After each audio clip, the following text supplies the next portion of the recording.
जे विषय के चयन भेल छन तैमे विश्व साहित्य में मैथिली के स्थिति सेहो हम सब बुझऽ चाहब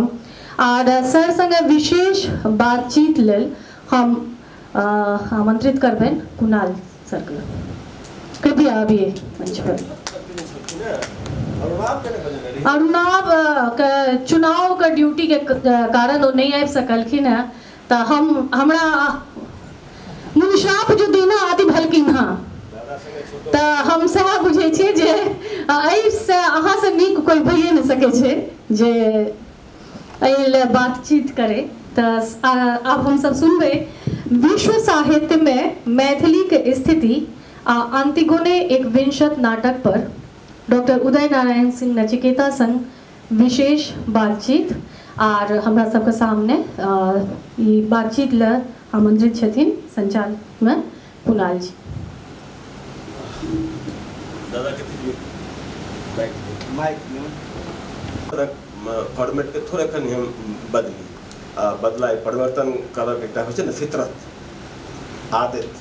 किछु ने किछु चेंज कर दिए बदल दिए। होइया कि हम असगरे आई विराट व्यक्तित्व संग नहीं जूझी, असगरे नहीं रही औना दादा अनुज वाला मामला छै, तो एकरा लेल जरूरी छै कि ककरो हमरा सहयोग भेटे और थोड़े बैलेंस रही। हम अपन जे उग्रता आक्रामकता वगैरह वगैरह सब से तकरा कनी डायलूट करक लेल एंटीडोट के तौर पर हम से आग्रह करे छियन दीपक और के दीपक दोसर के जे कहतियन एकटा और छते हन जिनका हम कहतियन लेकिन उनका मूड खराब छै ओकरा पता नहीं कि जहर खुरानी करा देलकै ट्रेन में जहर खुरानी करा देलकै आज वर्षो दुखित जगह छै आधा मतलब तो लिटिल थोड़े थोड़े दुखित जगह छै। तो दीपा से जैसा हम आग्रह करबेन और भास्कर से आग्रह करबे एकटा कुर्सी लाबा बाबू नहीं है कुर्सी छै ना कैसे ना कुर्सी छै एकटा कुर्सी होते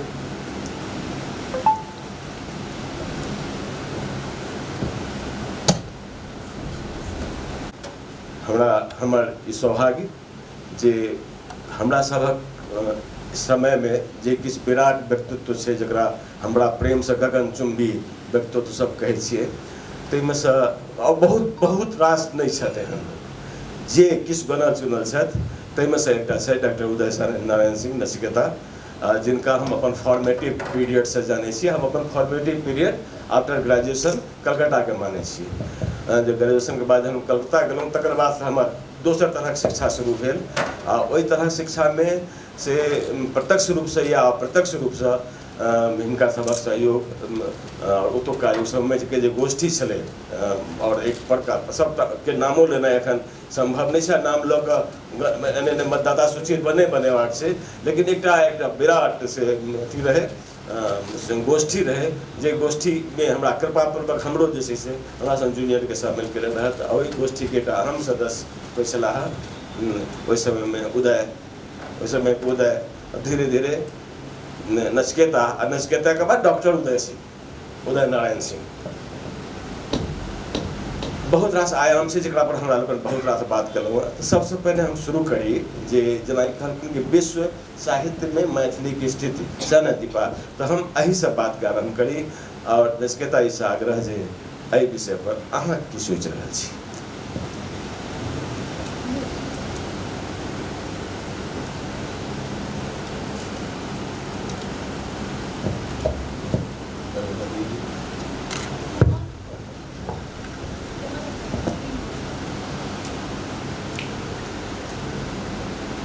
हमरा लगे छै जे कने सेशन के थी उल्टा पुल्टा भ गेलै, किया तऽ विश्व साहित्य में मैथिली कतय से तऽ किछु हमसब नारायण जी से सुनलहुँ जे विश्व साहित्य में मैथिली कतय तकर अवस्थान छै से नारायण जी कहलखिन लेकिन पहिलका सेशन में। आब हम की कही, हम सब की कह सकलो कि नहीं कह सकलो से कल बहुत जरूरी बात है। 1940s से मान लियो मैथिली की यात्रा शुरू भेल छै। अहाँ इतिहास के नमहर क के पाछू में लऽ जाके कतौ खींच के कान के हाँ 1100 1200 1300 सदी में हाँ लऽ जाओ, लेकिन एक्चुअली सत्य कथन ई छै जे विश्व साहित्य के संदर्भ में 1940s भेलै वो समय जखन हमसब देखै छी जे यात्री जी अबै छथि, हिनकर पूर्व सूरी जते गोटे छथि, सीताराम झा छै जे मानि लिअ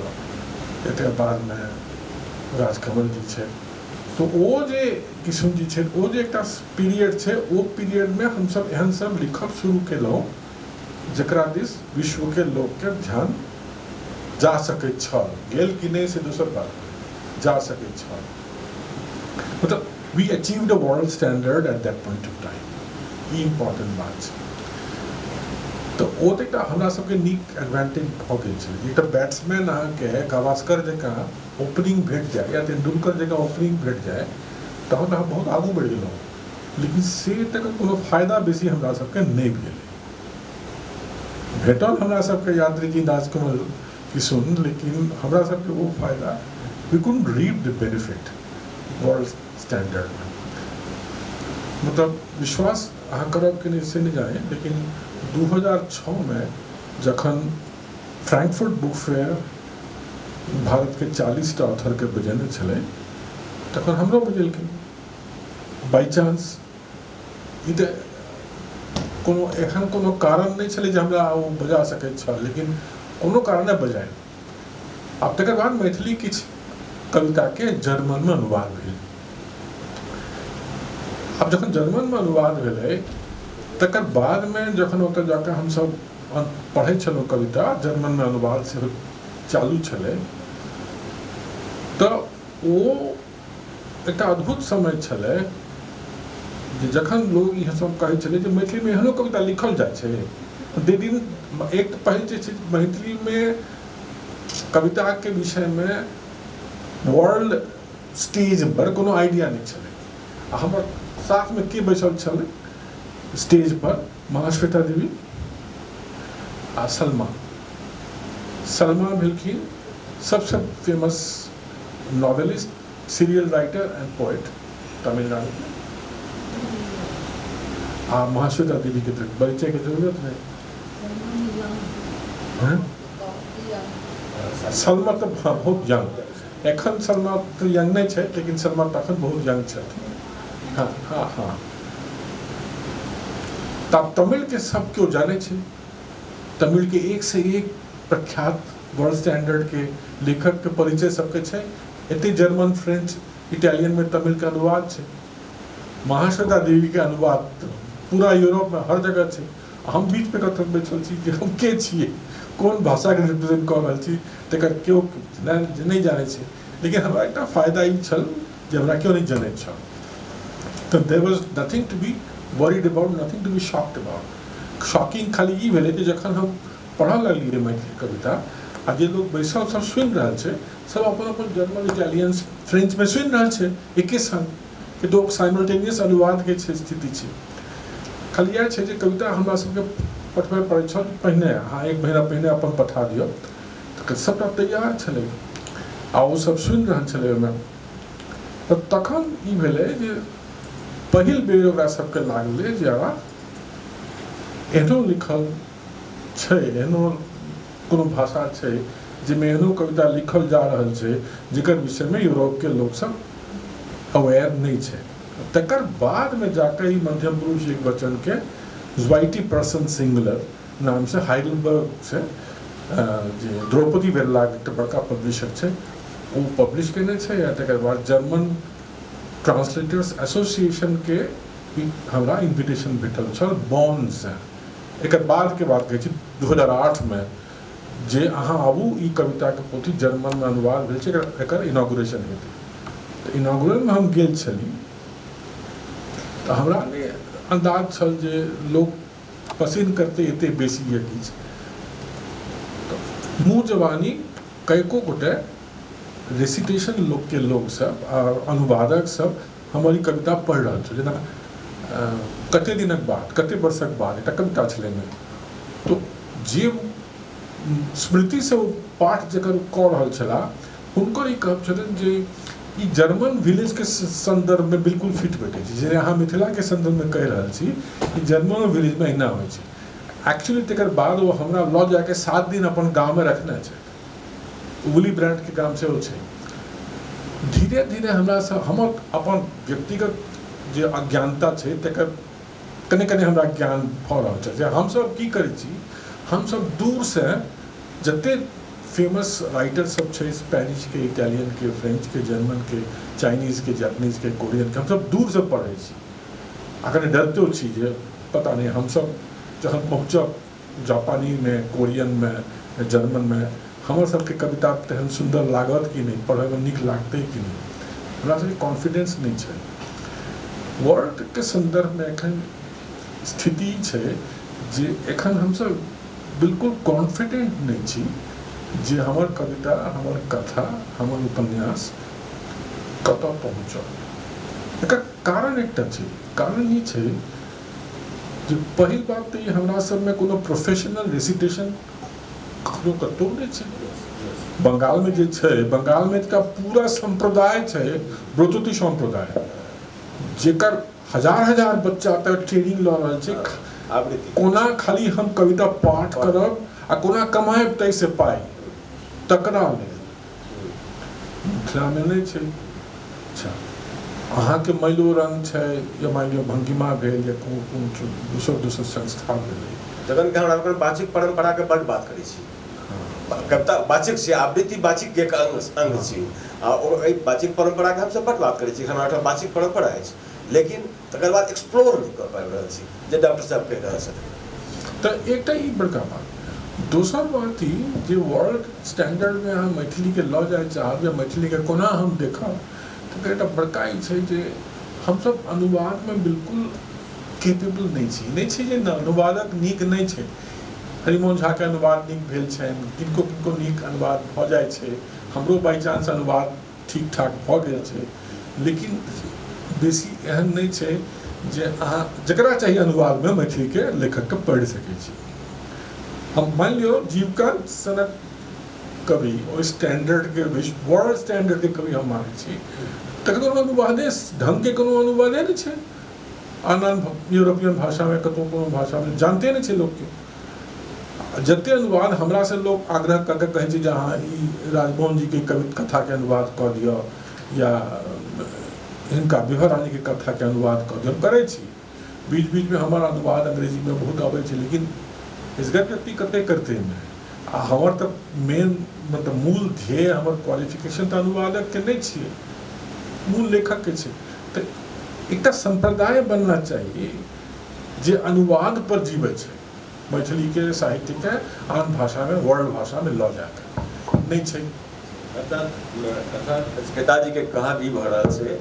हमरा लोकनि जो विश्व साहित्य हमरा लोकनि विश्व साहित्य स्तर के नहीं छी से सवाल नहीं छै से बात नहीं छै एक तऽ हीन भावना से सेहो ग्रस्त छी दोसर बात छै कि हमरा लोकनि ओकरा लेल प्रयास नहीं कर रहल छी जकरा लेल काल्हि सेशनो भेल रहै अहाँके जकरा सेशनो भेल रहै और डॉक्टर साहब के सेशन छलैया जे हमरा लोकनि आवृत्ति के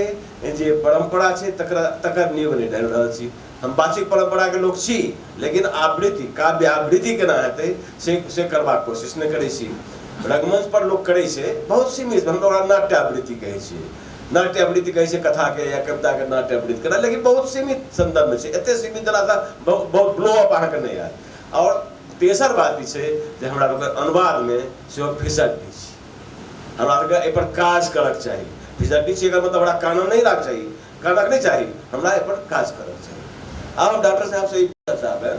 जे अहाँ रंगमंच से शुरू केने छी रंगमंचक गर्ज से अहाँके जीवन शुरू भेल अछि अहाँके घरों में रंगमंच छला अपन रंगमंच जखन अहाँ रंगमंच केनाइ शुरू केने रही तखन तहन तऽ अद्भुत शंभु मित्र सनक से नटराज जे छै से एहिठाम भारतीय रंगमंच पर जे छै से अजितेश जखन यंग छलाह बादल सरकार जखन बिल्कुल फुल एनर्जी के साथ से चलि रहल छलाह और बहुत रास लोग कतेक के नाम गनाब हम ओते नाम गनबा में हम अपने रुचि नहीं रखे छी कि हमरा तकर बाद लागल रह गया कि हम खाक दर खाक उस पर भी लाना है ये हमरा नीक नहीं लगे ये आइडिया हम अहाँ के अनुभव जाना चाहब अहाँ ओहि समय के अनुभव रंगमंच संदर्भित की सर से जखन हम इंटरव्यू ले गेल रही तो हम सर से पूछने रहिए मूनलाइट थिएटर द तो सर कहलन जे कोई 50 साल बाद हमरा एकर चर्चा केलक अहाँ केना बुझलिए मूनलाइट थिएटर तो हमरा लगे अहाँ सबके तो बुझल अछि कि नहीं ओकर बारे में हमरा नहीं पता लेकिन हमर बाबूजी जे छै से हमरा बहुत राशि दादाजी हम उनका सबसे पूछे तखने हम बुझने रहिए जे मूनलाइट थिएटर छले तो सर के हाँ तो हम सर के कहबे जे ई बात तो सर पूछलखिन से कहबे करथिन अब कनी अहूँ सबके मूनलाइट थिएटर के बारे में जानकारी देत हम ही कहता अहाँ सबके मूनलाइट थिएटर में जे जखन मूनलाइट थिएटर नीचा में जा रहल छलै तहन एकटा मैथिले ओतऽ के डायरेक्टर छलाह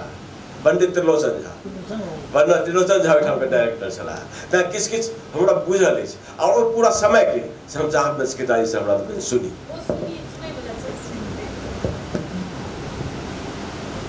असल में ई एकटा रंगमंच एकटा अलग दुनिया छै साहित्य की दुनिया अलग छै रंगमंच की दुनिया अलग हम नहीं कहै छी जे ओवरलैप नहीं छै बहुत ओवरलैप छै कि तऽ रंगमंच के कोनो व्यक्ति साहित्य नहीं जाना है तो साहित्य के कोनो व्यक्ति रंगमंच के कोनो ज्ञान नहीं हो या विजनरी नहीं हो तो तहन अहाँ किछु लिख नहीं सकै छी आगू नहीं बढ़ि सकै छी एकटा बात दोसर बात ई जे अहाँ बंगाल में बाई चांस एहन भेल छै जे हमर जन्म बंगाल में कलकत्ता में भेल छै आ कलकत्ता के स्कूल में हम पढ़ल छी आ ओतय हॉस्टल में हम रहल छी सबटा कारण एहन छै हम जे स्कूल में अंततः पढ़लहुँ पास केलहुँ जैसे हायर सेकेंडरी वो भेल भारतक पहिल सबसे प्राचीन स्कूल डेविड हेयर अपने बनेने छला ओ स्कूल ते वो हेयर स्कूल नाम से जानल जाय छै दूटा स्कूल बनल छले 21 साल में हेयर स्कूल आ हिंदू स्कूल तो उ दोनों में से एकटा छले हेयर स्कूल तो ओतय हम पढ़लहुँ अब ये सब स्कूल में एक बड़का ट्रेडिशन ही होय छै जे नाटक के ट्रेडिशन कतौ सिलेबस में लिखल नहीं छै ड्रामा क्लास लेकिन ड्रामा वाज part of important school activity बहुत इम्पोर्टेंट छै अब बचपन से हम आप सबके ई भेट गेल जे ट्रेनर भेट गेल ई वाचिक शिल्पी भेट गेला हमर बंगला के मास्टर जी असीम मुखोपाध्याय अभिनय कऽ के उच्चारण कऽ के कविता पाठ कऽ के देखबै छला जे केना अहाँ कविता पढ़ि सकै छी तऽ एकटा तऽ ई बड़का ट्रेनिंग कलकत्ता में रहै के लेल भेल छै जे ट्रेनिंग एखन बड़का बड़का स्कूल सबटा में दिल्ली या आन ठाम से कऽ रहल छै ओ सब दोसर बात ई जे हमरा सबके जेना जे अन्य कला अन्य विधा जे छै जेना मानि लिअ पेंटिंग तऽ हमरा पेंटिंग के सिखबै छला भारत के सबसे फेमस जे 10टा पेंटर के नाम करबै ताहिमे से एगोटा श्यामल दत्त राय छै पेंटर श्यामल दा हमरा सबके आबि के क्लास में पेंटिंग सिखबै छला स्कल्पचर हमरा सबके कतऽ से सिखलहुँ तऽ लालू प्रसाद साहू से सिखलहुँ तऽ ई सब प्रातस्मरणीय व्यक्ति छै कला के क्षेत्र में तऽ हमरा सबके जे भीतर में एकटा जे उद्गम भेलै कला के प्रति आकर्षण तकर कारण ई भेलै दोसर बात है कि मूनलाइट थिएटर के संदर्भ में आबै छी या थिएटर के संदर्भ में आबै छी ओ ई जे ओहि समय में बहुत तरह के स्टेज छलै एकटा हमर बचपन में स्टेज एहन छलै जे स्टार विश्वरूपा ई जे सबटा प्रोफेशनल थिएटर हाउसेस छलै तकर तखन एकटा डाउनवर्ड ट्रेंड जा रहल छलै आ नव बहुत रास स्टेज या ग्रुप सामने आबि रहल छै ताहिमे से एकटा भेलै बहुरूपी के मुख्य धारा जे छै बाद में डायरेक्शन में तो कुमार राय वगैरह बहुत फेमस छला लेकिन मेन स्टार अट्रैक्शन तो शंभु मित्र छला आ समूह मित्र जे नाटक करे छला या सिखबै छला तैसे क्यों अछूता नहीं छला, मतलब श्री राम लागू कही, अमोल पालेकर कही, जतो मराठी स्टेज कही या हबीब तनवीर कही, एवरीबडी वाज कनेक्टेड। आ सब गुरु माने छला एकदम के तो वो ग्रीक नाटक करे छला, अंग्रेजी नाटक करे छला, जे जे किछ करे छला। ई जान लियो जे 5 साल धरि एकटा शो चले छै आ हर हफ्ता में 3टा दिन है छे शो के, 2-2टा शो है छे और 6टा इंटू एक महीना 24टा इंटू 12 इंटू 5 साल, एक कोटा शो के एक कोटा टिकट खाली नहीं गेले, हाउसफुल। आ देखा चाहे छी समूह मित्रा के आंतियों समूह मित्रा के इतिहास तो अहाँ के 5 महीना बाद के टिकट भेटा।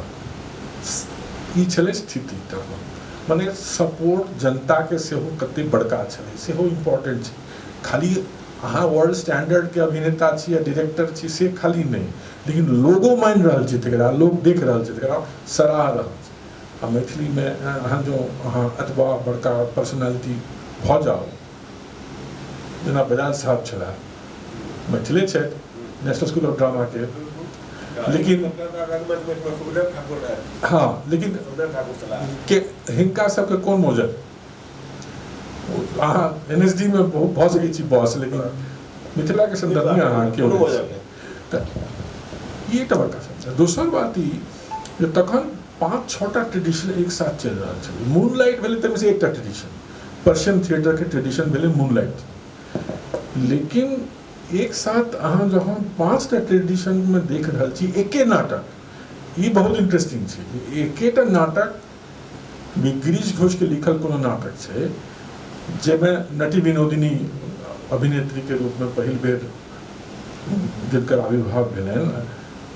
आ ओहि समय के नाटक एहन छलै जे रामकृष्ण परमहंस देखल आयल छला, रामकृष्ण परमहंस जूता खोल के अपन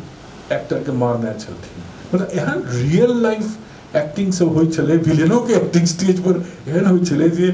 रामकृष्ण परमहंस सनक आदमी सेहो में बिसरि गेल छलै, कते उत्तेजित भऽ जाइ छै। तऽ से छलै। आ एकटा ट्रेडिशन मूनलाइट के ई छलै जे फारसी थिएटर के, पर्शियन थिएटर के ट्रेडिशन में ड्रेस, प्रॉप्स, नाचना, गाना, कने रोमांस, कने कने में शोमैनशिप और दोसर तरीका के छै जे अहाँ जकरा हम ब्लेम करे छी जे ई हिंदी सिनेमा के सबटा हमर चौपट कऽ देलक, ई सबटा सारेगामा पाधानी या मिकिर दाना चलऽ लागल। हालांकि एखन तो हम मानै छी जे क्लासिक छियै ई सबटा, जे मेरा जूता है जापानी, पतलून इंग्लिस्तानी, ई सब अखन क्लासिक भऽ गेलै। लेकिन ओहि जमाना में ई छलै जे ई तो बेकार छै, ई ट्रेडिशन ठीक नहीं छै। पर्शियन नाटक के ट्रेडिशन तेहन तरह के छलै। तऽ कलकत्ता में प्रबुद्ध दर्शक जे छै से मूनलाइट में नहीं जेतै। मूनलाइट में जाय वाला वो एक तो मोहम्मद अली पार्क के जगह छै एहन,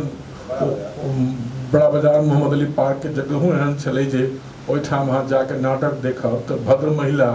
के लऽ के अहाँ नहीं जा सकै छी, अहाँ अपन प्रेमिका के लऽ के जा सकै छी, प्रेयसी के लऽ के जा सकै छी, यंग कपल सब जा सकै छै, लेकिन वो अहाँके लेकिन स्टार विश्वरूपा के से स्थिति नहीं चले। ओहिमे तऽ एकदम जेंटल फैमिली से सेहो सब लोग जाइ छलै। आ ई गौर करब जे एकटा ट्रेडिशन इहो छलै जे नाटक जखन शुरू भेल छलै, जे बड़का बड़का जते फेमस जमींदार पर्सनैलिटी के लोग छला कलकत्ता में, सबके बड़की टा के कोठी तोठी होइ छलै। आ वो कोठी में एहन जगह बनायल जाइ छलै जे ओतऽ अहाँ रिहर्सल कऽ सकै छी, नाटक कऽ सकै छी, आदि आदि। तऽ एकटा ट्रेडिशन ई छलै जे स्ट्रीट थिएटर के ट्रेडिशन जे बादल सरकार के समय से आबि गेलै, ठीक छै। एकटा इहो छलै जे शोभनिक नाम के एकटा गोष्ठी छलै। शोभनिक में जिसमें पहिने एवं इंद्रजीत नाटक के बिल्कुल एब्स्ट्रैक्ट नाटक एडवर्ड एल्बी के, हाँ जे एहि तरह के नाटक जे भेल छै, या स्ट्रीट कार नेम डिजायर, एहि तरह के नाटक जेकर हम सब ब्रॉडवे में सुने छलिए एहन होइ छलै नाटक न्यूयॉर्क में, से कलकत्ता में आबि गेल छलै। से देखा वाला के तो हमर माँ हमरा बचपन से हाथ पकड़ के ल जाके वो शोभनिक थिएटर में ल जाके ई सब नाटक देखबे छलै। तो एकटा हमर शुरुआत में जे भेल छल हमर प्रशिक्षण कही या जे कही से एहि तरह से चीज से भेल छलै। तो हम कहब जे एकटा आरंभिक स्तर पर आरंभिक ट्रेडिशन हमर एक्सपीरियंस ई रहलै नाटक में। या हम जानना चाहे नचिकेता से, और हम एकर सार्वजनिकरण से करना चाहे जे कोनो चीज अपने आप तैयार नहीं होइ छै, ओकरा तैयार करा के पाछू एकटा विराट प्रोसेस होइ छै। आप एही के क्रम में जे छै अहाँ कविता लिखब आ नाटक लिखब संगे संगे तकरीबन संगे संगे शुरू करने छी, लगभग हाँ अपन नाटक लेखन प्रक्रिया या लेखन के बारे में नाटक जे लिखले छी अहाँ लिखने छी अहाँ नचिकेता जे नाटक लिखने छथि सामान्यतः मैथिली में जे नाटक लेखनक परंपरा छै ताहिसँ डिफरेंट छै, ताहिसँ अलग छै। आ ओ धीरे धीरे मैच्योर होइत अंतिम में एक्शन तक के लिए ओकर से पहिलका पड़ाव ओकर चले नो एंट्री, ओहि पर हम कनी काल के बाद आयब। हम नचिकेता जी से ई जानना चाहब सभक लेल जे जानबाक उत्सुकता है हमरा जे अहाँ अपन नाट्य लेखनक परंपरा माने प्रोसेस के प्रक्रिया के केना स्थिर केलहुँ जे एहि हिसाब से डेवलप होइत आइ तक पहुँचल। असल में नाटक हम खेलाइ छलहुँ, लिखे नहीं छलहुँ। जे देखने छै नाटक हमर अभिनय देखने छै स्टेज पर, तो नाटक में तो हम अभिनेता छलहुँ। हो ई छलै जे तखन मिथिला संघ या मैथिली जते संस्था सब छलै, विद्यापति पर्व भेल या कोनो पर्व भेलै या कोनो फंक्शन भेल, ताहिमे एकटा दूटा होइ छलै। एकटा भेलै कवि सम्मेलन, तो जाहिमे अहाँ प्रवासी जी साहित्य अलंकार से लैके प्रदीप जी या कतेको गोटा आबि के कविता पाठ ओहि समय में करै छलै। तखन गेय कविता या गीत कविता के बहुत चलन छलै मैथिली में, एकटा तो वो होइ छलै। आ दोसर होइ छल, एक सेकंड हम रोक जाओ, आवृत्ति वाला बात छलै ओहि समय एहन छलै कि ओ जब पाठ करै छलखिन ओ वस्तुतः वो आवृत्तिक ढंग छलैया, वो आवृत्तिक ढंग छलै। हरमोहन बाबू अथवा मणिपद अथवा मधुप जी, सुमन जी, अमर जी, और अहाँ खाली जीवकांत के छोड़ दियो। जीवकांत जी कहे कि इलाहाबाद में आवृत्ति के मामले में सबसे खराब उदाहरण हमारे जनत हमारे गुरुदेव गुरुजी वह छथि, मतलब जीवकांते छथि। लेकिन ओहि सब और जतेक नाम छै ओ आवृत्ति के एकटा परंपरा निर्माण ओ सब केने चलन जकरा हमरा कंटिन्यू नहीं कर सकलो। एहि पर नहीं रहबै, हम नाटके पर रहिए उसी आग्रह में। नाटक पर भेलै ई जे जखन ई सब फंक्शन होइ छलै तखन नाटक के आवश्यकता होइ छलै। आ ई सब क्यों जाने छे जे 1950s में मैथिली नाटक ओरिजिनल नाटक बहुत कम भेलै, मतलब स्टेजेबल नाटक जे नाटक अहाँ स्टेज कर सकै छी, जेकर पूर्णांग भेलै 4टा भेलै अंक भेलै या जाहिमे बहुत लोग के ओ होइते से बहुत कम होइ छै। तऽ तखन ई भेलै जे एकरा की कयल जाय, तो की कयल जाय में सब गोटा मिल के बैस के हमरा मोन छै सुखदेव ठाकुर छला, बाबू साहब चौधरी छला, प्रबोध नारायण सिंह तो रहते थे, हाँ, और सब क्यों मिल के ई निश्चित सीताराम चौधरी सब क्यों श्रीकांत मंडल बाद में आयल छै, लेकिन हम कहै एकदम शुरू में भेलै जे नहीं हमरा सबके पास छै तऽ अनुवाद करी। आ तखन एकटा समस्या अभिनेत्री के सेहो बड़का छै, मैथिलानी में क्यों नहीं चाहे छल जे हम आगा आबि के अभिनय करब,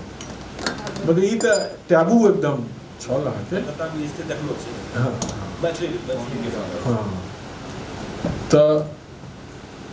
ई भेलै स्थिति। तऽ एहि स्थिति में प्रबोध नारायण सिंह के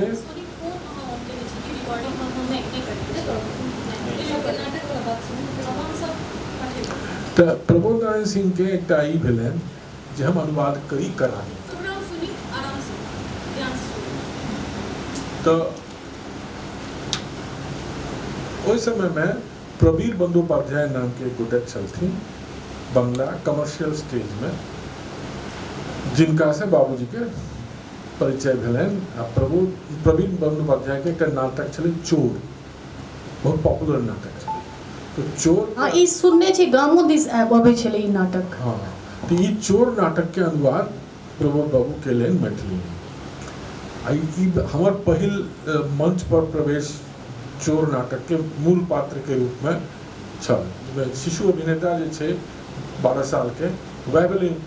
फोकस चोर नाटक के, ओकरे थ्रू आउट चोर के रूप में रहे पड़ते मंच पर, ओकर लाइफ स्टोरी जे छे वह भेलै। तो तखन ई भेलै जे ओ मंच जे शुरू भेल एक तरह से, तकर बाद में अहाँ देखब जे एक के बाद एक नाटक के अनुवाद सबटा आबे लागल। बाबू साहब चौधरी बहुत एक्साइटेड छला तखन चंद्रगुप्त देखने छलथिन मंच पर बंगला के, वो जे बंगला के मंच पर अहाँ सब डिस्कस करे छे तो सब देखलखिन तो ई मैथिली में किए न भ सकै छै, तो भ सकै छै तो करू अहाँ अनुवाद। तो सब एक तरह से सब गोटे जुट गेला अपन अनुवाद क के अपन मंच के, मतलब मैथिली मंच के और बेसी प्रोडक्टिव बनबै। ई भेलै स्थिति। तखन श्रीकांत मंडल के एंट्री, तो श्रीकांत मंडल आबि के कहलखिन, तो वो तखन हिंदी नाटक में करे छला। तो अही सबके ओरिजिन तो सरसों पाही के जी जी, हम बहुत दादाजी के प्रिय मित्र में से एकटा छै। तो वो आबि के कहलखिन हमरा हमर पेन्ने मतलब घर के नाम रहे बूबी, बूबी हो नाटक लिखबो। हम नाटक तखन बहुत देखै छलहुँ, करै छलहुँ, अभिनय सेहो करै छलहुँ। तो हम बुझै छलियै जे ई कोन कठिन बात भेलै, नाटक लिख देबै। कहलियै हाँ लिखबै तो लिखल है। तो हम तखन लिखब शुरू केलहुँ और पहिल नाटक 1971 में हमर पहिल नाटक आयल छै, जकरा हम 70s में लिखलियै। तो 19 साल की उम्र तखन हमर छलै, तखन हम नाटक लिखब शुरू केलहुँ। तो हमर अभिनय शुरू भेलै 14 साल के। अब 5 साल तक हम अभिनय करते रहिए, बहुत एक जगह नहीं के लिए, हम बहुत तरह के मंच में धनबाद में के लिए, अमर के लिए, उमर के लिए घूम। बाबूजी के कोनो आपत्ति नहीं चले, जैसे जा करो अभिनय पहले चोर नायकक नाम जीवन, हीरो इज लाइफ। तो बेसिकली जीवन जे छै मतलब your life story that should be focus. तो मैं हमर मॉडल में छलथिन उस समय जे सब वो सब ब्रॉडवे थिएटर के मॉडल छलै हमर। ई हमर मॉडल छल जे हम एहन स्टैंडर्ड से शुरू करी। हम सब बस मिस कऽ गेलियै ने, बहुत बेर बहुत तरह के ट्रेन बस सबटा चललै, सबटा मिस कऽ गेलियै। तो आब हम मैथिली के जो शुरू करबै 1970 में, तो एके बेर में हम ब्रॉडवे स्टाइल में हम शुरू करबै। ई भेलै शुरुआत। तो तैं हमर नाटक सब अहाँके एखन बहुत लोग के लागते जे कठिन छै नाटक अभिनय, स्टेजेबल छै कि नहीं छै। तो हम तखन देखै छलहुँ जे प्रसाद जी लिख रहल छै एहनो नाटक जे मंचस्थ करे लायक नहीं छै, लेकिन एहनो छै जे मोहन राकेश लिख रहल छै जे अहाँके लागत जे मंचस्थ करे लायक नहीं छै, लेकिन मंचस्थ भऽ के बहुत सुंदर आबि रहल छै। तो तैं हमरा सबके तखन एकटा भऽ गेलै जे why don't we write in that style, मतलब एहन स्टाइल में लिखी जे एकदम। तो दोसर नाटक संगे संगे लिखलहुँ, वो भेलै एक छल राजा। तो वो बहुत पॉपुलर भऽ गेलै नेपाल में, बिहार में, मिथिला में सीटा। तो ई भेलै शुरुआत के समय के स्टोरी। हम हाँ अहाँके बता दी पहिल नाटक छलनि हिनकर नायिकाके नाम जीवन, आ ओकर जे जीवन के अभिनय जे कने रहै रामलोचन ठाकुर, ओकर अभिनेता ओ छलाह रामलोचन ठाकुर। तो नायिकाके नाम जीवन, एक छल राजा, प्रत्यावर्तन, विभिन्न एकांकी के बात एखन हम नहीं कऽ रहल छी।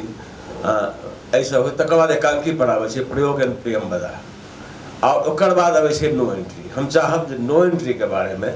और इहो एकटा विडम्बना छै कि प्रयोग, प्रियम बदा आ नो एंट्री के शायद एकेटा शो भेल छै। प्रयोग के शो भेल छै बेसी, प्रयोग के शो भेल छै बेसी, और 2-3 टा तऽ शो हमही केने छी, 2-3 टा हमही केने छी। लेकिन बाकी जेना नो एंट्री छै, तो नो एंट्री में एकटा ओकर चमत्कार के बात करै छी। ओहिमे जे चमत्कार हमरा लोग रंगमंच के अपेक्षा करैत रहै छियै, ओ छै कि राइटर के रूप में 40 टा आर्टिस्ट छै ओहिमे, और डायरेक्टर के रूप में 35टा स्टार है। 5टा हमरा लोग तत्काल नहीं भेटल तो 5टा के कोनो रूप में ओकरा हम से हटा उठब से तो 40 आदमी जैसे से मंच पर एंट्री जखन करे छै जखन से तकर बाद से वो मंच अंत हुआ के 1.5-2 मिनट पहले तक वो 40 आदमी मंच पर रहे छै, पूरा रहे छै। और तकर बाद जब निकल लगे छै सब बारी से निकल लगे छै से खत्म हो से 2-3 मिनट पहले अहाँ अंदाज कर सकै छी कते चमत्कारिक भ सकै छै। आ बिना 40 आदमी के केना कार्य बर्बाद भेल जाय, ई नाटकीय कौशल छै, लेखन कौशल छै पहिने, तकर बाद निर्देशन कौशल होइ छै। हमर ई अपन स्थापना रहल है जे नाटककार यदि मेंटली एक्टिव रहते बेसी तो ओइटा नव फॉर्म, नव रूप, नव तरह से ढंग के इजाद करते, आविष्कार करते। हमरा जने नो प्रयोग से जे शुरू भ रहल छै, माने शुरू तो भ रहल छै नायकक नाम जीवन से, लेकिन प्रयोग में आपको बेसी गाढ़ बने छै, प्रेम मैदान में वैसे आगू बढ़े छै आ नो एंट्री में वो पूरा हमरा जने पूरा ब्लूम करे छै। ओकर बाद आबि रहल छै एंटीगोनी एक्विंसंत। त एंटीगोनी एक्विंसंत के हम दीपा के हाथ में दै छी। दीपा जी से पहले हम पुरनका बात किछ कह लै छी। एकटा त ई जे 1971-72 एकटा समय छै जखन हम दिल्ली आबि गेलहुँ। दिल्ली आबि की देखै छी national school of drama production Razia Sultana कतऽ भऽ रहल छै, ओल्ड फोर्ट में भऽ रहल छै। आ पुराना किला जो केओ दिल्ली में गेल होय तऽ पुराना किला के बैकड्रॉप में ऊपर में नीचा से एम्हर से दोसर एकटा महल, हुमायूं के लाइब्रेरी से जो आवाज आवे तऽ केहन नाटक होय से अहाँ अंदाजा लगा लियौ। वो जब देख लिए ओमे देखे छियै हम एक साथ 20टा आर्टिस्ट 25टा आर्टिस्ट सबटा एक साथ काज कर रहल छै। आ दर्शक वृंद जे देख रहल छै जेना साउंड एंड लाइट शो होइ छै, जहाँ एकटा सिनेमा देख रहल छी, एकटा उम्हर देख रहल छै, एक तरह से भऽ रहल छै। एक तऽ ई भेलै। दोसर भेलै उ जे एकटा कलकत्ता में तखन एकटा नव टेक्निक चलल छलै सरकारीना, से बहुत गोटे देखने छी कि नहीं से पता नहीं। एक बेर फेर करिए। सरकारीना ई कोन लैंग्वेज भेलै? लैंग्वेज नहीं चली, मंच के टेक्निक भेलै। नहीं अच्छा मतलब मीनिंग की भेलै एकर? कहै छै सर्कस में की होइ छै, सर्कस में अहाँ के एकटा खेल चल रहल छै, होइत हो दोसर तो लटक रहल छै, ओकर खेल शुरू भऽ गेल छै, तेसरो के केकरो पर तैयारी चल रहल छै, वहाँ से एकटा बाघ या सिंह केओ आबि रहल छै। सर्कस में एक साथ अहाँ के 6टा स्पॉट चालू छै। सरकरीना के स्टाइल ही छले, सुभाष मंच छले एकटा शियालदह स्टेशन के पास में। ई थिएटर वाला सबके लेल फ्री भेले बहुत बाद में जाकर। तो ओकर खासियत ई छले जे ओहिमे 4टा मंच एक साथ सजायल रहे छै, मतलब अहाँ के 4टा सीन रेडी रहे छै। जो अहाँ मंच में एहन नाटक लिखी जिसमें अहाँ के मूलतः 4टा सीन हो, तो 4टा सीन के प्रॉप के सहित अहाँ के एकदम सजाओल रहल। एकटा सीन भ जाय छै, कनी देर हार होइ छै, अहाँ खाली घड़ आवाज सुनब, आवाज में अहाँ के मंच पूरा घूमब, एकरा कहै छै घूर्णायमान मंच बंगला में कहै छै। ई मूवेबल स्टेज होइ छै। ई स्टेज अहाँ के मूव करैत करैत एम्हर आबि गेल, फिर एम्हर आबि गेल, फिर एम्हर आबि गेल। ई 4टा अहाँ के सजावल एक साथ रहैया। तऽ अहाँ के अभिनेता सब एहि सीन से निकल के ओहिमे घुसि गेल, एहिमे से निकल के ओहिमे घुसि गेल। आ घुसैत घुसैत एहनो होइ छै जे अहाँ 2, 3, 4टा ड्रेस पहिरने छी, तऽ अहाँ के आउटर ड्रेस जे छै within a few seconds outer dress अहाँ खोलि लेलहुँ, चलि एलहुँ दोसर में, अहाँ के ड्रेस दोसर भऽ गेल। थर्ड में अहाँ चलि एलहुँ, तेसर ड्रेस भऽ गेलै। लोग के लाइक सिनेमैटिक जे क्वालिटी होइ छै थिएटर के, से क्वालिटी ओहि सरकरीना मंच में अहाँ के भेटैत छल, जे कि इम्पॉसिबल टू इमेजिन। आ ई सब तऽ छलै। एहि सबके नाटक तेहनो नाटको तेहन होना चाहिए जे एतेमे नाटक खेलाए वाला नाटक हो। तो चैलेंज हमरा सबके तखन ई छलै जे तरह के स्टैंडर्ड के अहाँ वर्ल्ड स्टैंडर्ड के नाटक लिखू। दोसर ई जे अहाँ जे कहै छै ने 40 अभिनेता के, तो वो तो हम कहली जे दिल्ली में जहाँ NSD प्रोडक्शन अहाँ देखाओ, या मान लियो 3 पैसा पाला, अहाँ जो नांदीकार के 3 पैसा पाला देख लिए, जेमें 3 पेनीज ऑपेरा के अभिनय छे बांग्ला में, या मान लियो एहन किछ छै जेमें अहाँ के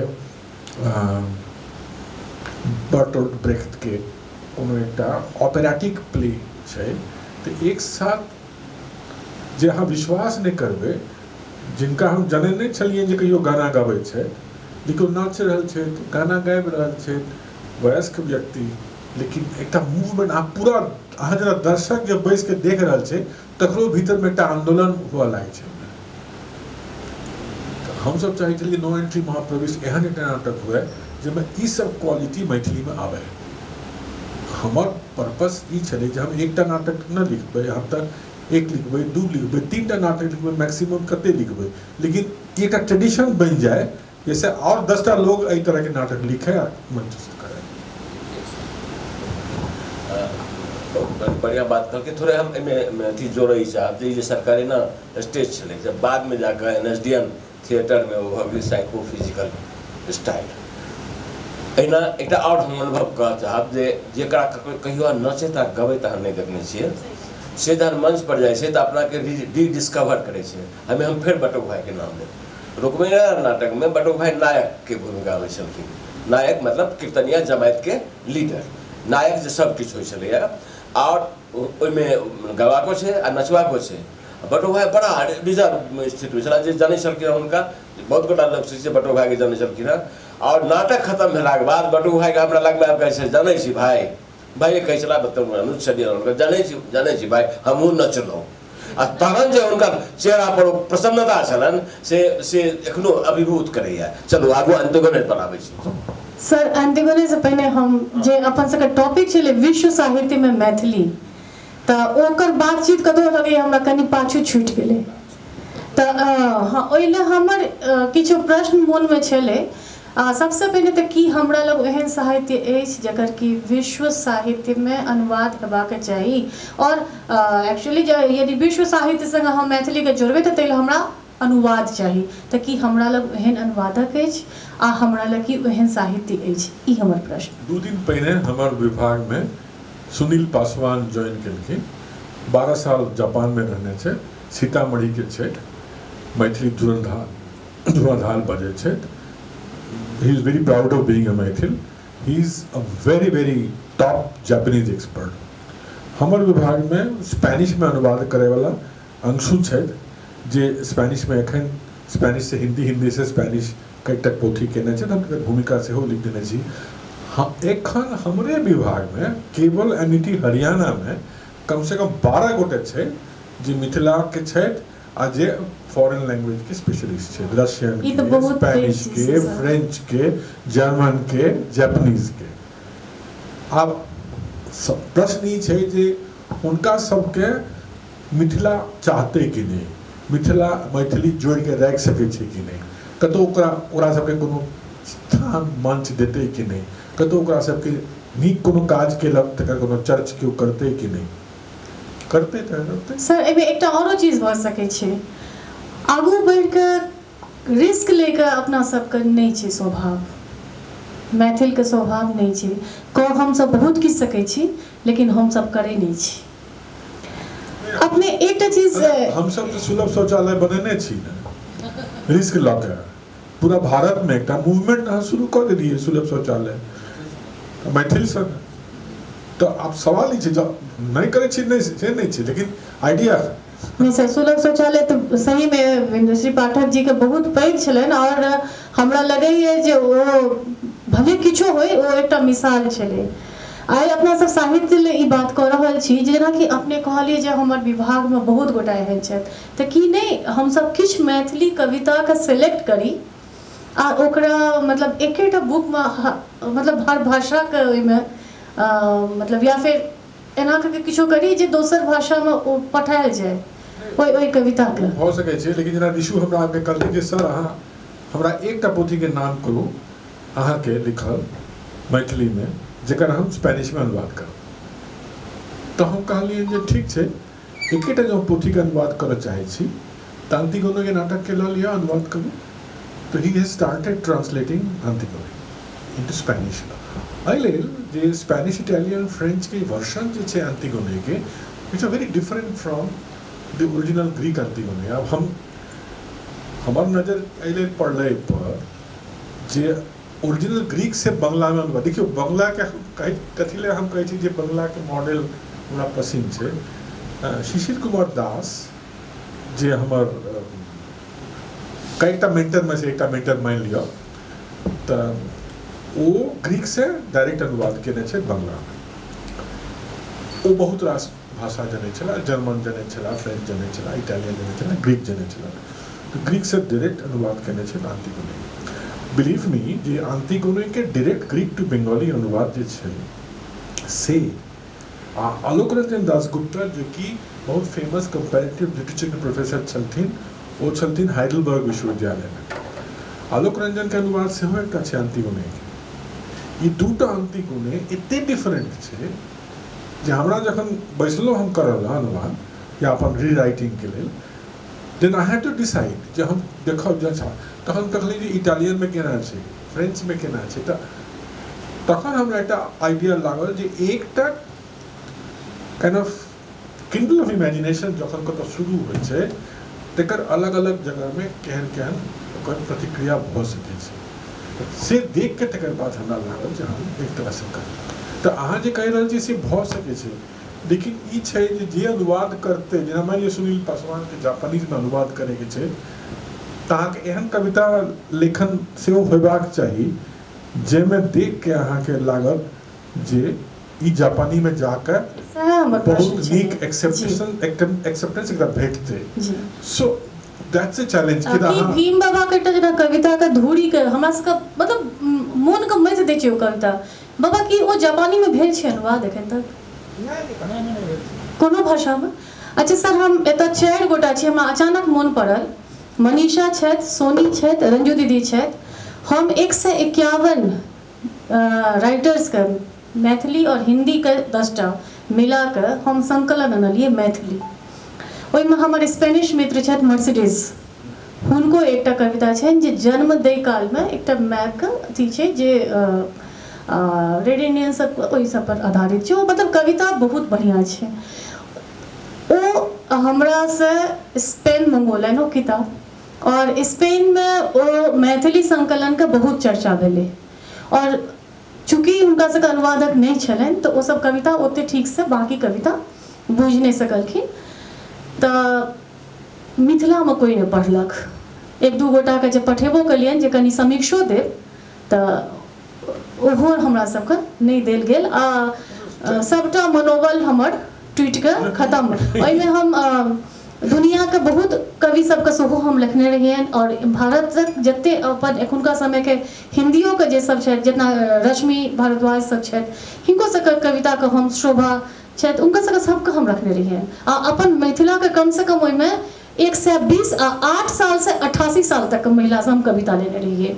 ओहिमे हमरा रात दिन एक कम से कम हमरा हम नहीं सुतलिए 5 मास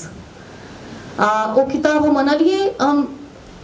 दुखक एते ई छलै जे ओ सब हमरा कहैत रहि गेल जे स्पेन में जे एकरा अहाँ कम से कम हमरा अनुवाद क्योंकि हमरा स्पेनिश नहीं अबै छै हम गूगलो से लेलिए मदद लेकिन ओ नहीं भऽ सकलै ओ कविता हम नहीं स्पेनिश में ओकरा दऽ सकलिए न हमरा ओकरा समय रहल आ इच्छो मरि गेल कियाकि मिथिला से हमरा तते बेसी अपने श्रेष्ठ सबसे भेटल जे आगू बढ़े के अथिए खत्म भऽ गेल तऽ हतोत्साहित अपना सबके जखन एते बेसी जे नया अहाँ किछो शुरू करिए तऽ केना उत्साह बढ़ते बच्चा सबके ओहि लेल किछो अहाँ सब की कऽ सकै छी जे आगू वाला जेनरेशन खत्म हेबाक छै सबके बुझल छै ई पीढ़ी खत्म हेतै तऽ ओहि पीढ़ी के केना बचेबाक चाही और आपके समय जेना कि आगू AI वाला होते तऽ हम सब मैथिली कविता के केना संरक्षित करी जे ओ पूरा विश्व तक पसरे ओ नाटक ओ कविता ओ साहित्य हमरा सब बहुत बेसी साधन छै आब लेकिन हम सब ओहि पर की मदद ओहि हिसाब से कऽ रहल छी काज कोना होय कोना आगू बढ़े तऽ अहाँ की कह सकै छी एकर जवाब तो हमरा लेल देब बहुत कठिन काज है, किया तऽ हम एतबे कह सकै छी जे हम किछु लोग के मोटिवेट कऽ सकै छी। अहाँ देख पछिला 40 साल के अहाँ हिस्ट्री देख लियो, foreign languages, school of language literature culture के JNU के हिस्ट्री। दिल्ली यूनिवर्सिटी छोड़ दियो, हमर यूनिवर्सिटी दिल्ली यूनिवर्सिटी भेलै, लेकिन JNU के कहै छियै। JNU के पिछला 40 साल में we must have trained at least 200 foreign language specialists, at least हम कहै छियै, जैमे से आधा से बेसी मिथिला मैथिली भाषी छै। हम सब हुनका सबके जनबो न करै छियै, न ओ सब जानै छै जे मिथिला मैथिली की छियै, कोन तरह के चीज छियै, कतऽ की भऽ रहल छै। एकटा डिस्कनेक्ट बनि गेलै। ई डिस्कनेक्ट के कनेक्ट अहाँ कोना करबै से हमरा सबके लेल बताएब मुश्किल। हम अहाँके हिंट हम दऽ रहल छी जे कतऽ ताकबै लोकके, एतऽ अहाँ ताकि सकै छी लोकके। तऽ अहाँ सब जखन स्पेनिश में अहाँके नहि भेटल तखन केओ नहि सजेस्ट केना हेता जे एम्हर देखू ओम्हर खोजू, इएह प्रॉब्लम छै। धन्यवाद सर। आब हम सब अबै छियै अंतिगोने एकविंशत। सबसे पहिने तऽ एकर नाम कनि हमरा सबके आश्चर्य करैए जे ई अंतिगोने तक तऽ ठीक छै, लेकिन ई एकविंशत की भेलै? तऽ सर सबसे पहिने तऽ हम सब बुझऽ चाहबै जे नाटकक नाम क्या छै एकविंशत, अंतिगोने एकविंशत।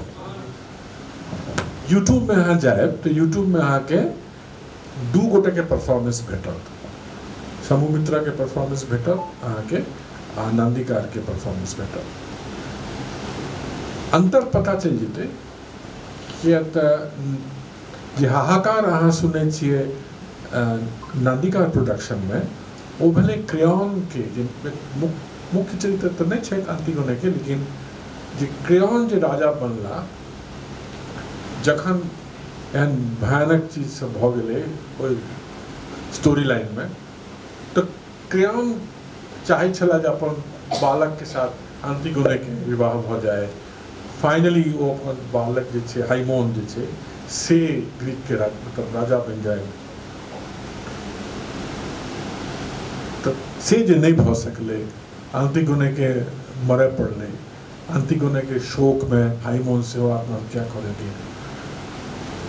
तकर बाद जे वो अपन राज्य चलबै छै, जखन हुनकर खोखला भऽ जाइ छै पूरा मोन शरीर, से हाहाकार एकरा वो प्रोजेक्ट केलखिन। किया तऽ ई तऽ सबटा अहाँ कोनो स्टोरी के लऽ लियौ, स्टोरी के कोना अहाँ तोड़ब मरोड़ब, कोना बदलब, कोना ओकरा परिवर्तित करब, से तऽ अहाँके हाथ में, या अभिनेता जे हेतै जे अपन अभिनय कुशलता देखाबऽ चाहै छै तकर हाथ में हेतै। तऽ ओ तऽ रुद्र प्रसाद, ओ अपन ओ स्टैंडर्ड के छथिन, तऽ तैं ओ हाँ अजितेश अखन छथि ने, जखन प्रोडक्शन होइ छलै अजितेश, तखन फिल्म में चलि गेल छलाह, तकर बाद ओकर डेथ भऽ गेलनि। अंतिगोने के करे लायक जे ओकरा सबके दुनू के बीच में, अजितेश आ रुद्र प्रसाद के बीच में, की नाम भद्र जिन मारा गेलै, नौको मारा गेलै, जे मेन अभिनेत्री छली, जिनका कंट्रोवर्शियल डेथ भेलै। अब धक्का जाके क्यों नाव से गंगा में फेंक देलकै कि वो अपने आत्महत्या भेलै से पता नहीं।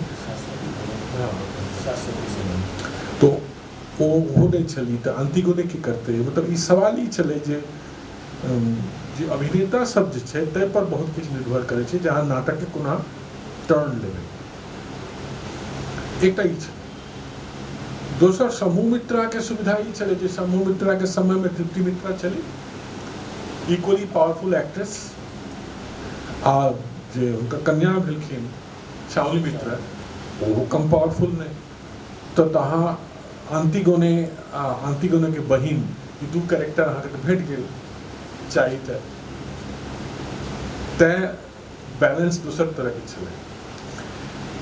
अभी छलै जे हमरा जखन लिखे पड़तै अंतिगोने के विषय में, तहन हम कोन तरह से रिराइट करबै। हमरा इहो लागल जे एकटा दूटा नाटक छै ने, एकटा अंतिगोने छै सोफोक्लिस के, दोसर नाटक छै इडिपस रेक्स। आ दुनू नाटक के ओवरलैपिंग स्टोरी छै। तो हमरा लागल जे दुनू नाटक के मिला के जो हम एक स्टोरी लाइन बनबिए अपन, हाउ डज इट लुक, आ तकरा जो हम 21वीं सदी के संदर्भ में हम तकरा देखी जे एखन जे राजनीति भऽ रहल छै, एखन जे ध्रुवीकरण भऽ रहल छै, एखन जे गणतंत्र पर प्रहार भऽ रहल छै, तकरा हम जो आना चाहै छियै हमे, तहन हम कोना आनी। तो तैं अंतिगोने एक विचार दूटा आइडिया के 21वीं शताब्दी में वो मैथिली में केना करब, तैं अंतिगोने एक विंशत। एकटा सवाल ई कि अंतिगोने जे नाटक अहाँ लिखलिए या हमरा लोगन के अथी रहले कि सब पहले हमरा मन पड़ रहले कि जहन नो एंट्री लिखते रही प्रभु साहित्य सम्मान ले आबी ओठाम आ बैस के कहलहुँ एगो कुल हमें 4 पन्ना लिखलहुँ है ई चलते। अहाँ के प्रश्न हमरा ई लगल कि हमरा सब प्रश्न क्या पूछ रहल छै, लेकिन ओहि समय हम ततेक बेसी आत्मविश्वास से भरल रही कि चलते अहाँ के जे मन हुए से लिखू, अहाँ एकदम नहीं सोचू, बर्डन नहीं राखू बात पर एक प्रदर्शन हेतै कि नहीं हेतै। और वो हमरा अहू नाटक में देखल आबि रहल है जे कोनो तरह नाटककार के पास माथा पर बर्डन नहीं है, लेकिन अहाँ के डायरेक्टर आब ओते आत्मविश्वास में नहीं है, आत्मविश्वास में नहीं है। कि अहाँ के लगे है कि वर्तमान जे रंगमंचीय सिनेरियो छै, थिएटर सिनेरियो छै मैथिली के, हम पूरा संदेश में गिरल छी। जिस समय में नो एंट्री भेल रहे उस समय में दिल्ली वाला रंगमंच एते बेसी एक्टिव नहीं रहे, तो शुरुआत करते रहे ओहिठाम। कलकत्ता रंगमंच ओहिना चले जेना एखन छै ओहिना चले, लेकिन पटना रंगमंच जे छै से बड़ा बिल्कुल बहुत आगू रहे। आ ओकरा जेना कि काल्हि बात केलहुँ रही जे ओहि समय के हिंदी रंगमंच के जे छै से थरथरी जकाँ पैसल रहे जे की करत नहीं करत हमरा एकर बर्ता गोपाल भऽ रहल छै। तऽ की अहाँके ई विश्वास अछि जे एखुनका समय में ई नाटक मैथिली में हमरा लोगन इहो सोचैत रहै छलियै हरदम कि नाटक के पहिने मंच कऽ ली तखन छपा दी, पहिने मंच कऽ ली तहन मंच कऽ लै छी, तकर बाद देख लै छी एक बेर, आ तकर बाद अगर किछु हेतै चेंज करऽ तऽ करब, नहीं तऽ फेर छपायब ओकरा। इहो बिना एकरा केना ही छिप गेला कर मंच के कोनो भेला नहीं। एहि संदर्भ में और मैथिली पूरा थिएटर सिनेरियो के संदर्भ में अहाँ की कहबाक छै? बहुत गोटे के पता नहीं छै जे हम सब जखन मैथिली रंगमंच संस्था के स्थापना केने छलहुँ कलकत्ता में, तखन एकटा एक्सपेरिमेंट केने छलियै। की एक्सपेरिमेंट जे मैथिली जे छै से कोनो पाई खर्चा करके कोनो चीज किने नहीं छै, तो टिकट नाटक खेला रहल छी, नाटक के टिकट तो खरीदते, पोथी के कोनो मतलब नहीं छै। तो हम सब की केलहुँ जे एक छल राजा नायकक नाम जीवन, तो बुक वॉज द टिकट, या किताब खरीदब तो अहाँ घुस सकै छी, अहाँके एंट्री भेटल। तो 1000 किताब बिक गेलै, तो 1000 लोग महाराज सदन में आबि गेलै। आ भेलै फायदा एकर जे वो 1000 पोथी घर ला जाके की करते, तो भाई के देते, भतीजा के देते, केकरो देते, गौवा के देते, तो गाँव में ला जाए जगह गाँव में नाटक के अभाव होइ छै, कतऽ से नाटक भेटत हमरा, तखन ओहि गाँव में एक नाटक के प्रति भेट गेलै। आब तकर बाद गाँव में किए एक छल राजा के 500 कम से कम स्टेज भेल हेतै, ओकर कारण इएह छै। ई टेक्निक हम सब नेने छलियै प्रचार के। सर आगू एकर हमर प्रश्न छै। नहीं तो ई उत्तर हुनकर नहीं भेलै, ई तो भेलै खाली केना हम सब स्ट्रेटेजी हम सब तय केने छलियै। अब सवाल ई छै जे अहाँ ककरा ले वेट करबै, जे चिकन वेट करी कि अंडा ले वेट करी कि पहिने एतै कि बाद में एतै, से करब मुश्किल छै। तो नाटक अहाँ नहीं लिखबै तो नाटक खेलाए वाला लगे लोग कंप्लेन करते जे हमरा पास एहन नाटक स्टैंडर्ड के चाहिए नहीं जे हम ऑल इंडिया लेवल में कंपटीशन में जा सके छी। तो से अहाँ कम से कम से नाटक लिख तो दियो, तकर बाद में देखियो। दोसर ई जे ओहि जमाना में हमर बहुत नीक मित्र छला एक गोटे नाटककार, से नहीं जाने छी अहाँ सब, परितोष गार्गी, बलवंत गार्गी पंजाब के सबसे नामी नाटककार छला। तो परितोष गार्गी के घर में हम जाकर दिन भर रहे छलहुँ, आ दुनू में नाटक के विषय में बहुत चर्चा होइ छलै। आ परितोष गार्गी एकटा नाटक छलै लुका छिपी खेल, बहुत पॉपुलर नाटक छलै, 2 कैरेक्टर खाली, हस्बैंड एंड वाइफ, एकटा पुरुष एकटा नारी। लुका छिपी खेल के अनुवाद हम बंगला में केने छी, मैथिली में नहीं केने छी। बंगला में पोथी पब्लिश नहीं भेल छै, स्टेज भेल छै। आकर जर्नल में सीरियली शायद निकल रही तो कोनो महत्व नहीं होती सीरियली कोनो नाटक के निकाल देते कि ना लेकिन वो मैथिली में अनुवाद नहीं भेल छै अद्भुत नाटक छै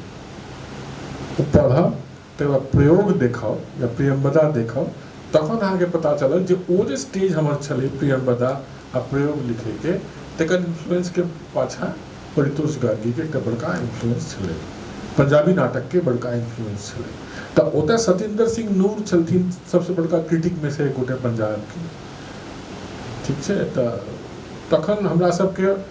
दिल्ली में रह के हमरा सबके की होइ छै आँखि खुलि जाइ छै जे हम सब खाली मिथिला मैथिली दिस नहीं देखे छी हम देखे छी आन आन कतऽ कोन ठाम की भऽ रहल है से एकटा बड़का हमरा सुविधा भेलै जेना जिनका विषय में हम कहै छलियै रुद्र प्रसाद के विषय में रुद्र प्रसाद के सुचिता देखने छै जे करीब 15 दिन आबि के मैसूर में रहलखिन अच्छा तखन हम सब मैसूर में रंगायन बनबै छलहुँ कियाकि कारण जी जखन चलि गेला छोड़ि के हुनका पर बहुत तरह के आरोप लगे लगलनि तखन वो बहुत तरह से मंच से निष्कासित भेला तखन भऽ गेलै जे रंगमंच कर्नाटक में एकदम विस्थापित जकाँ भऽ गेलै तखन हमर मित्र प्रसन्ना जे बाद में NSD में छलथिन ओ तखन आबि के डायरेक्टर बनखिन रंगमंच में मैसूर में तो प्रसन्ना पहिल दिन आबि के हमरा से भेंट कर कि नाटक वाला क्यों हेबाक चाही तो हमरा ओतऽ नाटक के दू गोटा छला एकटा लिंगदेवरू हलेमने जे बहुत फेमस स्टेज डायरेक्टर छलथिन आ लिखे छथिन नाटक से हमर स्टाफ में छलथिन एसोसिएट प्रोफेसर में लेवल में छलथिन तो हलेमने से हमरा संग नाटक के बहुत चर्चा चलैत छलै तो प्रसन्न आबि के 3 गोटे मिल के हम सब तखन रंगायन के निर्माण केलहुँ तो हम मैसूर में रंगायन एखन देखब के स्टेजिंग देखब तो ओकर पूरा प्लानिंग डिजाइन कोन तरह के हेतै कतऽ एम्फी थिएटर कतऽ की हेतै कुछ हम सब केने छलहुँ अब तखन हम कर्नाटक के नाटक के दिस या तेलुगु ट्रेडिशन के दिस हमरा नजर हमरा तखन गेल तो ऐसे सुविधा ई भेलै जे मैथिली में हम जखन लिखै छी तखन हमरा गिरीश कर्नाड सेहो भेटै छै डिस्कस करऽ लए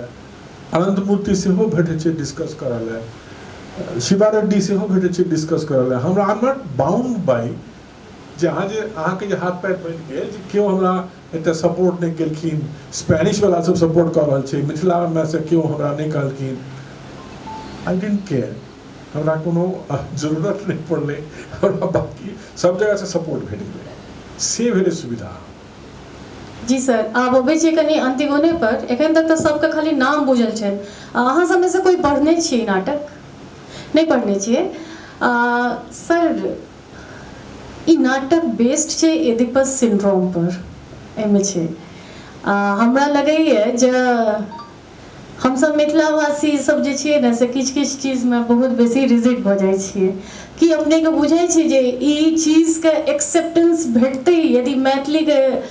पाठक एकरा पढ़ै छथि जे छोट छोट चीज में छिया छिया करऽ लगै छथिन तऽ की ई विषय एडिपस सिंड्रोम के ओ सब स्वीकारथिन देखियो एकटा तऽ छै इलेक्ट्रा सिंड्रोम छै आ एकटा एडिपस सिंड्रोम इलेक्ट्रा सोच पता नहीं अहाँ सब हंगेरियन फिल्म देखने छी कि नहीं इलेक्ट्रा इलेक्ट्रा के ऊपर में एकटा बहुत नीक फिल्म बनल छै ओ भेलै इलेक्ट्रा जे हंगेरियन फिल्म छै ओमे ओ खसि पड़तै ओ कुर्सी स्टेबल नहीं रहै छै एतऽ राखि दिअ ने कतऽ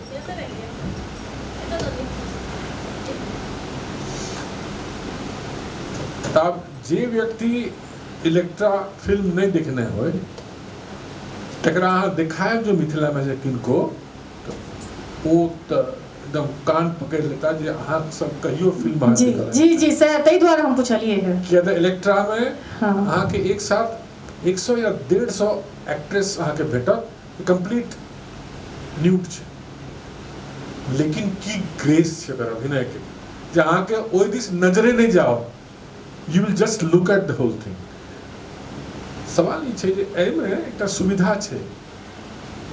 हम एकटा डिस्क्लेमर दै छी मैथिल के पाठक के लेल एकटा सुविधा ई छै ई बाई चांस एहन छै जे माँ के साथ ओकर प्रेम छै से जानै नहीं छै अभिनेता न कैरेक्टर जानै छै न अभिनेता जानै छै जहिया ओ बुझल के तहिया वो अपना के ब्लाइंड बना लेलकै अपन आँख में कांटी गाड़ के अपना के अनहर बना लेलकै सबके सुविधा लए कहि दियनि जे एहिमे जे नायक के माय हुनकर पत्नी भऽ जाइ छथिन, संयोग या दुर्योग एना कहियो, आ से बाद में पता चलै छै।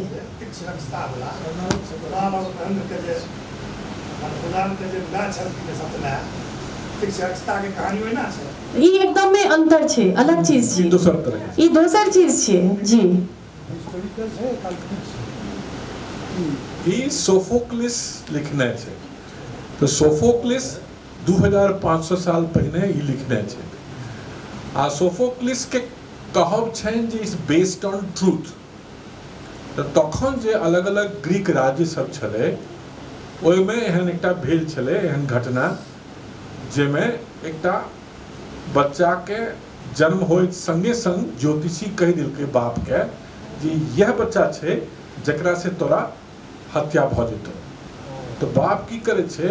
तखन एकटा ट्रेडिशन छलै जे बच्चा के उल्टा कऽ के अहाँ टांगि दियौ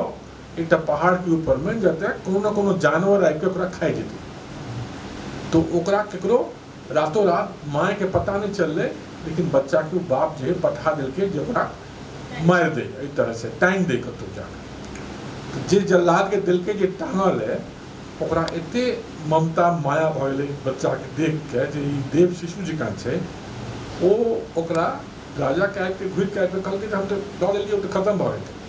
आब अहाँ निश्चित रहू। लेकिन ओ केलकै नहीं, ओ अपन गौवा के छलै तकरा ओ दऽ देलकै जे तू एकरा जे करबाक छौ कर, एकरा अपन ओ निसंतान छलै ओ ओकरा राखि लेलकै। आ तकर बाद ओकरो मन में डर भेलै जे पता जो राजा के चलि जेतै तऽ की हेतै। तो ओ बगल वाला जे राज्य छै जाहिमे बूढ़ राजा छलथिन जिनकर कोनो संतान आदि नहीं छलनि, हुनका जाके रातों रात ओ दऽ देलकै। तो ओ बूढ़ राजा जे छलथिन ओ ओकरा लालन पालन केलक आ ओ पैघ भेलै। आब एकटा मंदिर छै, एकटा डेल्फी के मंदिर होइ छै, जे मंदिर में जाके अहाँ जेना क्रिश्चियन सबके होइ छै जे अहाँ जाके अपन पाप जे किछु केने छी से कहि सकै छी। तो डेल्फी के मंदिर में जाके अहाँ चाही तऽ एकटा खिड़की बंद रहै छै, दोसर तरफ पुरोहित रहै छै, ततऽ जाके अहाँ कहि सकै छी या अपन भाग्य हाथ देखा सकै छी, भाग्य गणना कऽ सकै छी। ओतऽ हाथ देखेलकै तऽ ओकरा कहि देथिन जे जातक जे छै ओ पितृहंता छै। तऽ आब ओकरा भऽ गेलै जे हम तऽ एहन हमरा दुलार करै छै, प्रेम करै छै, प्यार करै छै, हमर बाप जे एक्चुअली हुनकर पालक पिता छलथिन। तऽ ओ सोचलकै जे हिनका हम केना मारि सकै छी, तऽ हम एक काज करै छी, एहि राजके छोड़ि के एकदम हिनका बिना बतेने रातों रात हम गायब भऽ जाइ छी। तऽ गायब भऽ गेला ओतऽसँ भऽ के जे हुनकर पिता ओरिजिनल पिता जे छै ओहि राज्य में घुसि गेलकै। आ ओ पिता जे छै एकटा बहुत दुष्चरित्र लंपट एकटा व्यक्ति, एहन शराब पिए वाला, ई करे वाला, बहुत तरह के बदमाशी करे वाला, वो अपन अनुचर सबके संग राज्य के बाहर में छलथिन। तो वो सब झगड़ा शुरू कर दिलकै। ई नव एकटा आदमी के, बलिष्ठ आदमी के देख के मारिपीट में वो राजा के हत्या कऽ दै छै। खाली राजा के ने, जे हुनकर अपन बाप छथिन तिनकर हत्या कऽ दै छै आ दोसरो लोग के हत्या कऽ दै छै। लेकिन वो घुसि नहीं सकै छै इडिपस ओहि राज्य में, किया तऽ ओकर ठाम उठल एकटा महाभारत के एकटा छाया अहाँ देखब, एकटा यक्ष रहै छै ओतऽ, स्फिंक्स कहै छै ग्रीक में। तऽ स्फिंक्स ओकरा पूछै छै जे हमर एकटा प्रश्न छै, जे प्रश्न के जवाब जो अहाँ दऽ सकै छी तब ई राज्य में अहाँ आबि सकै छी। की छै प्रश्न? तऽ प्रश्न यह छै जे एहन कोनो जानवर छै जे बचपन में 4 पैर में चलै छै, आ जवानी में 2 पैर में चलै छै, आ बुढ़ापा में 3 पैर में चलै छै। तऽ ओ कहलकै जे ओ तऽ मनुष्य छै, बचपन में गुड़कनिया तक चलै छै तऽ 4 पैर में चलै छै, आ जवानी में 2 पैर में चलै छै, आ बुढ़ापा के लाठी रहै छै 3 पैर भऽ जाइ छै। तऽ एकरा में छलै जे स्फिंक्स तखन यक्ष जे छै, महाभारत के यक्ष तऽ दोसर 128टा सवाल पूछै छै, लेकिन एहिमे यक्ष एकेटा सवाल पूछै छै। तखन यक्ष से ओकरा अनुमति भेट गेलै जे ओ जा सकै छै राज्य में। आब ओ राज्य में गेलै, जाके देखै छै जब एनार्की फैलल छै, कि तऽ राजा के हत्या भऽ गेल छै, एकदम भयंकर हाल छै, सबटा एकदम कंप्लीट एनर्की छै, आ जे रानी छथि से ओ चला नहि रहल छथि, चला नहीं सकै छथि, सब मंत्री जे छै क्रेओन मंत्री छला ओकरो पर लोग नाराज छै, तखन ओकरा एहन मौका भेटै छै जे अहाँ सेनापति के रूप में एकरा सम्हालू राज्य के, तो सम्हाल राज्य के नीक जकाँ कऽ लै छै। तहन लोग कहै छै जे जहाँ कऽ रहल छी तऽ रानी तऽ विधवा भऽ गेली, तऽ ग्रीक ट्रेडिशन में तऽ छै जे राजा हुए तऽ से विवाह दोबारा कऽ सकै छै, पुनर्विवाह कऽ सकै छै, इनका अहाँ से विवाह कऽ लिअ तऽ ओकर माइए छथिन, ओ ई जाने नहि छै, तखन ओ विवाह कऽ लै छै। आ तकर बाद अंतिगोने अंतिगोने ओकर बहिन इसमेने ओकर जन्म होइ छै ओहि माय से, ओहि वाइफ से। आब एतऽसँ शुरू भऽ जाइ छै, इडिपस रेक्स खत्म भऽ गेलै, अब अंतिगोने के स्टोरी लाइन एतऽसँ शुरू भऽ जाइ छै। एहिमे हमरा नहीं संदेह अछि जे कोनो चीज अनएक्सेप्ट मैथिल नहीं हम तक कहब से मैथिल ट्रेडिशन में छै ई चीज छै, पौराणिक किछु कथा जे छै एहि तरह छै, हमरा कोन पड़ै है वैशाली की नगर वधू में सेहो किछु नहीं, वैशाली नगर वधू में तऽ ई नहीं छै, लेकिन पौराण में छै, एकरा अहाँके लोक साहित्य में अछि, अहाँके लोक में अछि। शीत बसंत के जे कथा छै से बच्चा के जे पठाबऽ के छै से वएह कथा छै। तकर बाद भविष्यवाणी और बहुत राशि भर आधुनिक राजा सब में सेहो भेटल है, और लोग के कंस नारायण तक ओकर नाम राखि देल गेलै, ओकरा अलग अलग कयल देल गेलै है। एकर बाद अहाँके जे भविष्यवाणी वगैरह सब छै, अहाँ शाकुंतलम वगैरह सब में तो भविष्यवाणी बहुत रास काज करै छै, मुख्य नाट्य युक्त के रूप में लैया मुख्य छै हमरा जनत। ई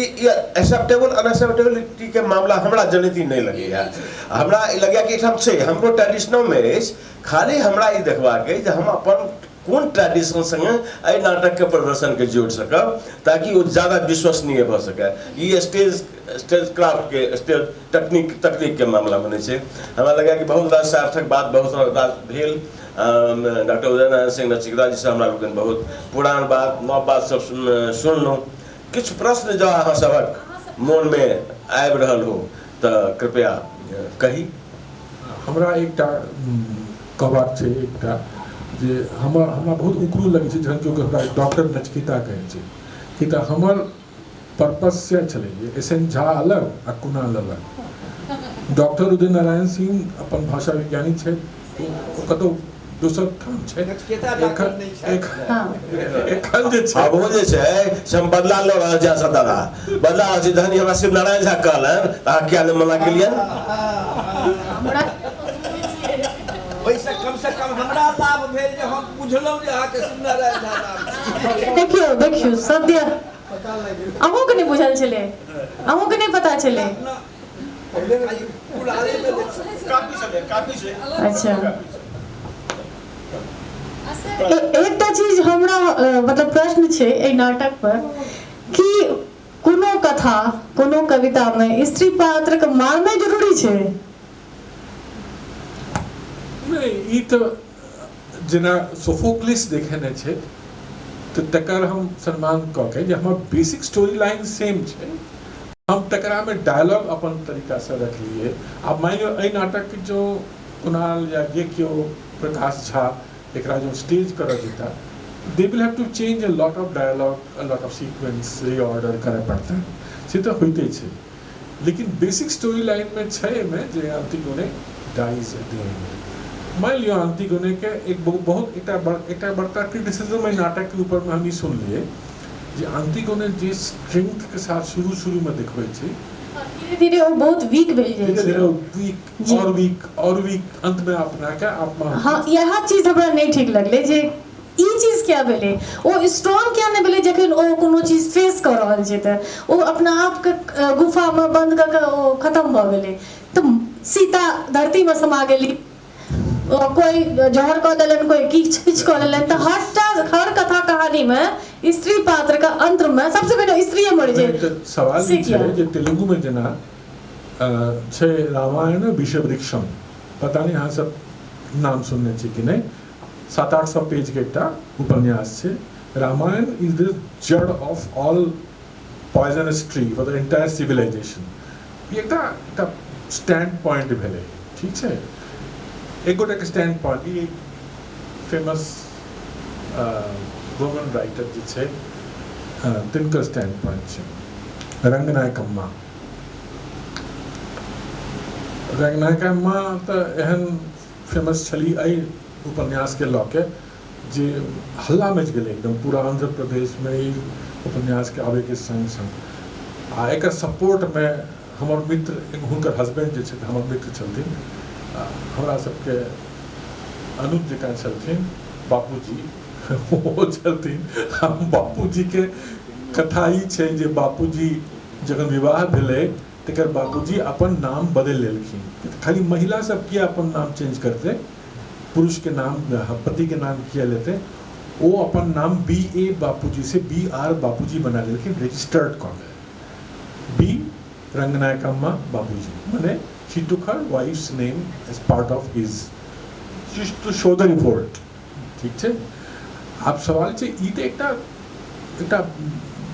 एकटा स्टाइल भेलै, एकटा मतलब एकटा स्टेटमेंट भेलै। लेकिन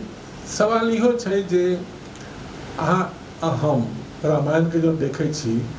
तऽ काल्हियो हमसब रामायण के विषय में डिस्कस करै छलहुँ, तऽ रामायण के तऽ ई पॉलिटिकल रूप से हम कतौ नहि देख रहल छी जे अपन घरे में, बाहर में शत्रु नहीं, अपन घरे में केओ वहाँ के सत्ता के